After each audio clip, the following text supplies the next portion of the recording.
प्राचीन काल की बात है। मद्रा देश के राजा अश्वपति वर्षों तक तपस्या करते रहे, परंतु संतान सुख से वंचित रहे। अंततः सावित्री देवी की कृपा से उन्हें एक दिव्य कन्या प्राप्त हुई, जिसका नाम उन्होंने सावित्री रखा। सावित्री सत्यवादिनी, अनुपम बुद्धि से संपन्न और अत्यंत मेधाविनी थी। उसने पिता से एक ही भेंट मांगी, वह स्वयं अपने पति का चयन करेगी। जब सावित्री ने यौवन में प्रवेश किया तो अश्वपति ने स्वयंवर की घोषणा की। दूर दूर से राजकुमार, वीर और राजा आए, परंतु सावित्री की आंखें किसी पर नहीं ठहरती थीं। देवर्षि नारद ने राजा को बताया कि सावित्री ने पूर्व जन्म के संस्कारों से राजा द्युम्नसेन के पुत्र सत्यवान को हृदय में वरण कर लिया है। द्युम्नसेन इस समय अंधे थे और वनवास भोग रहे थे। सावित्री सत्यवान से मिलने वन में आ गई। उसने देखा एक तेजस्वी युवक वृक्ष से फल तोड़ रहा है।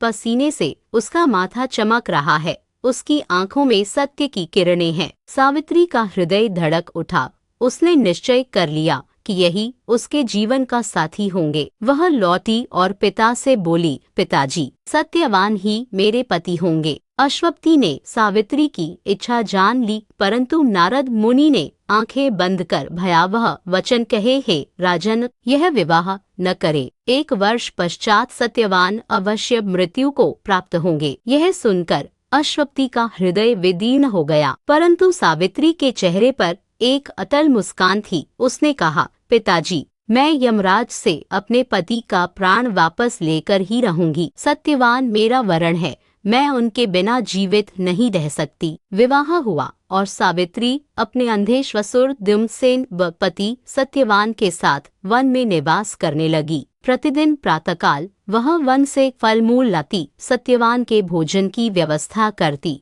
श्वशुर की सेवा करती। कड़ी धूप, कठोर शीत, झड़ते पत्तों की वर्षा, कोई कष्ट उसके मुख पर नहीं आता था। उसकी आंखों में केवल सत्यवान के प्राणों की चिंता थी। नियत समय के 3 दिन पूर्व उसने त्रिविधिर उपवास किया, आंखें मूंद कर सत्य की रक्षा के लिए प्रार्थना की। वह नियत दिवस आ ही गया। सत्यवान वन में लकड़ी काटने गए, परंतु थककर वे लौटे और सावित्री की गोद में सिर रखकर सो गए। तभी आकाश में एक भयंकर हाचाल हुई। धधकती अग्नि के समान एक काली आकृति उतरी। काला वस्त्र, विचित्र मुखौटा, भयंकर दृष्टि। वे थे धर्मराज यम, प्राणियों के अंतिम न्यायाधीश। उनके हाथ में पाश था। उन्होंने सत्यवान के नन्हे प्राण को अपने पाश में बांध लिया। सत्यवान का शरीर शिथिल हो गया। नहीं, यह नहीं हो सकता, सावित्री ने कहा और कांपते पैरों से यमराज के पीछे दौड़ पड़ी। यमराज ने कहा,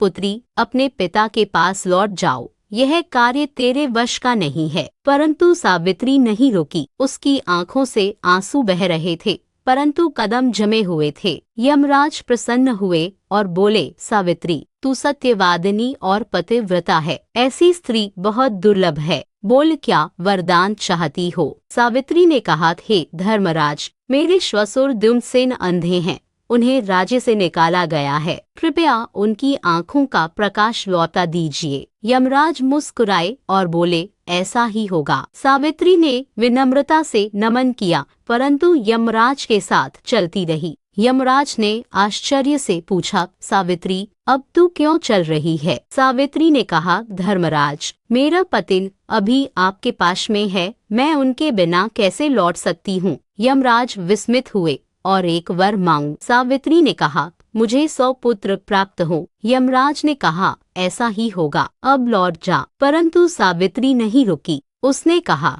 हे धर्मराज, आपने स्वयं कहा है कि सत्य सबसे बड़ा धर्म है। मेरे पति तो सत्य स्वरूप हैं, उनके बिना मेरे 100 पुत्र कैसे संभव होंगे? आपका वचन सत्य होना चाहिए। यमराज विचार में पड़ गए। तब सावित्री ने अपनी अंतिम युक्ति रखी, यदि आप सत्यवान को ले जाएंगे तो मैं भी अपने प्राण त्याग दूंगी, फिर आपको मुझे भी ले जाना होगा। यमराज के मुख पर अपूर्व मुस्कान आई। यमराज बोले, सावित्री, तूने मुझे भी पराजित कर दिया। तेरी पतिव्रता अनुपम है, तेरा सत्य अनंत है। मैं तेरे पति को लौटा देता हूँ। वे 400 वर्ष राज्य करेंगे। यमराज का पाश टूटा, सत्यवान के प्राण लौटे। सावित्री ने जब आंखें खोली तो देखा सत्यवान फिर से जीवित हो उठे हैं। सावित्री की आंखों से अश्रुधारा बह निकली, प्रेम, कृतज्ञता और अपार हर्ष के अश्रु। उसने सत्यवान को गले लगा लिया।